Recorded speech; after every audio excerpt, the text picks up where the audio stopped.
Hey, good morning, good afternoon, good evening to everybody. This is Kenny with yet another edition of the Yak with MAC Leaders. This is the place to be.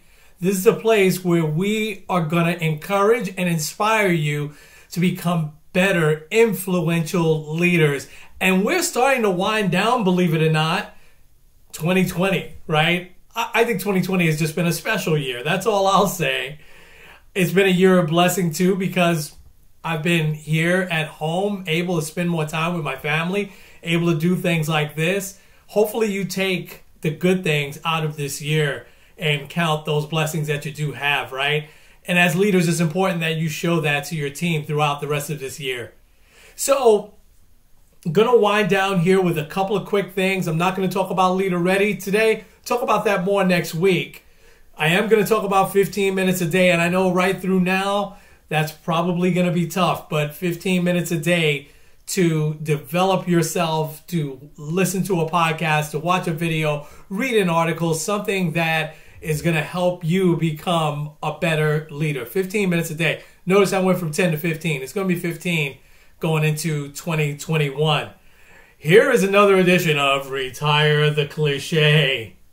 And so, the cliche I want to retire, and I'm not going to laugh on this one, a lot of people say, hey, they just drank the Kool-Aid. Now, maybe a lot of leaders, especially store leaders, may not be saying that these days, but you've probably heard that expression. That's a horrible expression. Do you know where that comes from? Yeah, that came from the Jonestown Massacre, which happened, I think, in 1979 or 1980. Over 1,000 people lost their lives by a terrible leader. He actually probably had leadership skills because he led people, Jim Jones, he led people to just do this horrible thing. So in my opinion, it was a horrible leader and a horrible person, first of all. And so over 1,000 people lost their lives that day because they drank poisonous Kool-Aid. That's where that expression comes from, because he convinced these followers to go and drink this Kool-Aid. And what a horrible expression that we've interwoven now into our corporate lives. It's been years and years since we interwoven that. And so I imagine a lot of folks that use that expression have no idea where it comes from, because you were probably not born or very young when that actually happened. Lose that expression if you're saying it. It's a horrible cliche, horrible expression. If you need to convince people and get them on your side about something, just say that. That's all. Just say that. And so retire that cliche. Okay, let me jump into the topic I want to jump into today, as we only have a couple of more weeks left in this year. And this is a good time to be thinking about this. I've spoken about this before. I did a podcast with Nelson Justinico on this very early this year, I think actually January 3rd. So I want to talk about this again and get you in the right mindset. And by getting you in the right mindset, I'm going to bring back one of my favorite songs from the 80s. It was by a group called Climax. And they were an all-female group, and they had a couple of really big hits. The one that I liked the most from them, the big hit that they had was I Miss You. You probably know what that was. They had Meeting in the Ladies' Room. They had quite a few big hits. I think they only had 1 or 2 albums, but had several hits off that. But their second ballad that came is a song called I'd Still Say Yes. I love that song because it talks about marriage, and it talks about, would you still say yes if I propose to you again after you've been married? And it's just a terrific, terrific love song. But that song stays in my head for the topic I want to talk about today, and that is, would you still say yes to hiring everyone that you've hired this year? Think about that for a second. Would you still say yes? Would you still, knowing what you know now, still hire everyone that's on your team or everyone that you've hired so far this year? Hey, listen, so I know that generally the answer to that is going to be yes. But there's probably a few folks that you're saying, I probably wouldn't hire them again. And so I'm going to give a few tips on that, because I think it is a good time of the year to re-interview everyone. I used to have my managers do that every year in my district manager days. I wish I did that more in my store manager days. Now, listen, you're not re-interviewing to rehire, right? Folks are already there. You're re-interviewing to reset expectations. Reset expectations for 2021. Hopefully, you've got some different expectations for 2021 than you had for 2020. You should, because as time moves on, you've got to continue to change and change with the times.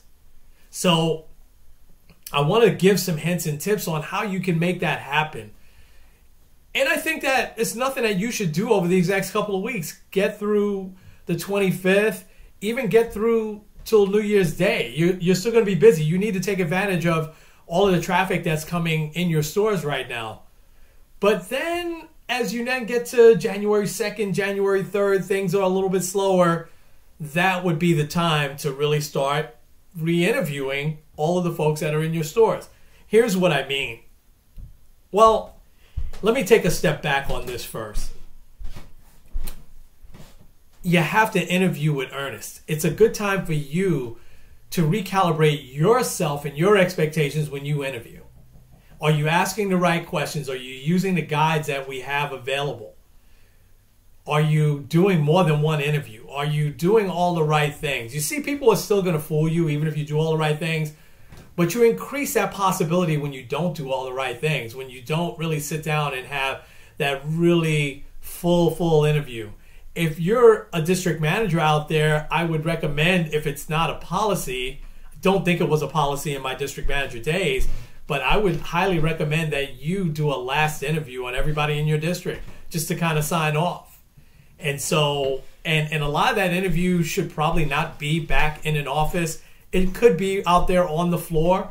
It could be the person watching other folks. You could, and it's okay for you to ask them, hey, so how would you sell me on something? Of course, they're not going to know the interaction model, right? But they should at least have some sort of idea and do some role playing. Times have kind of changed where if you're doing just a long traditional sit down interview, hey, tell me a little bit about yourself, you're probably not going to get the information that you need as you're looking for just those outstanding mobile experts that you're going to need to be successful in 2021. So that's kind of a step back tip, right? But let's talk about this sit down now. How do I re-interview everybody? Well, it starts with a conversation. And it should be relatively formal as part of maybe your one-on-one in January. And a question that I love, and this was suggested by Nelson, I remember, and Nelson used to do this every year with his team. And I know a lot of managers that do this. Hey, do you recall why I hired you? What a great question to start out with, right? Let the person think about it. Saying, you know, I think you hired me because I have just this magnetic personality. Okay, that's great. You could build on that from whatever answer you get. If you get an answer that says, yeah, no, I have no idea why you hired me. I think I just got lucky. Well, it's going to be hard to build a conversation on that. So really make them think about it. So if it's a leadership position, so I'm talking to a district manager or a store manager, and if a district manager, you're sitting down with your store manager, a store manager, you're sitting down with your retail associate manager, then maybe pull back up the business plan, because everybody brings a business plan, right? Hey, let's take a look at this. Let's see what your progress has been over these 6 months. You said you were going to do this, and great, you did. You said you were going to do this, and not so great, you didn't. How can I support that? Right? So look back at business plans. I think that's a really, really good idea. That's mostly just for leaders, though. So in this conversation, I think you can then tell your mobile expert, let them know what your vision is for 2021. What your vision is for your store, what your vision is for your district. Be comfortable with change and letting them know this is how the direction I want the store to go to, and I'm going to change in this way as well. So leaders taking that other step back, you got to know what your vision is. You want to write that down somewhere, and you want to have that posted somewhere. What's your vision for your store, for your district in 2021? Let them know that. And then you can ask the employee this. How do you fit into that vision? Here's what my vision is. How do you suppose I see you fitting into that vision? great question for them, right? Let them take that time and think, and let them answer that very, very slowly. I think also we always talk about being on the human side, right? When we talked about emotional intelligence and a lot of those things, being on the human side, ask the employee, what do you want to accomplish this year? No, not here at T-Mobile. What do you want to accomplish personally this year? Well, I want to buy a new car. Okay, well, how are you going about doing that? I want to, own a home. How are you going about doing that? How can I help you? How can I help you get to that vision that you want to get to, right? That really makes it a lot more personal, right? And you could, jot down notes and take notes and put this in their one-on-one file. So another question I think would be great to ask is, how are you going to help me achieve my vision, right? Because you could say, here's how I see you fit in, but now let them say, here's how I think I can help you, Kenny. Here's how I can help you in your store. Here's how I can help you in your district. And while I'm helping you, it's going to help me grow as well. You're probably going to get a lot of folks that say, hey, I want to move up into management. Start getting specific with that. Hey, I want to be a trainer. Get specific with that. Hey, I'd like to go into marketing. Get specific with that. We're going to have a lot of things if you were on the Sprint side. When we go into Workday, there's a lot of great career assessments and things like that to look forward to that you can immediately have your mobile expert go in and take. And that'll give you a little bit of a better idea, and them even a better idea of what's a good career fit for them. Here's my final thought, leaders. Don't just go into 2021 and just, it's business as usual. It shouldn't be. Every year, every month, really, but every year is a big opportunity for you to take a couple of steps forward. And how do you do that? Well, I just gave you some specifics. Would you rehire everybody again? If you've got one or two people that in your mind right now, when I ask that you're saying maybe not, well, you've got to really go back and work with them and have this conversation. I think you should have this conversation with everybody on your team. But I think especially have this conversation with folks that it didn't resonate right away, right? That you said, oh, maybe I wouldn't hire them again. Okay.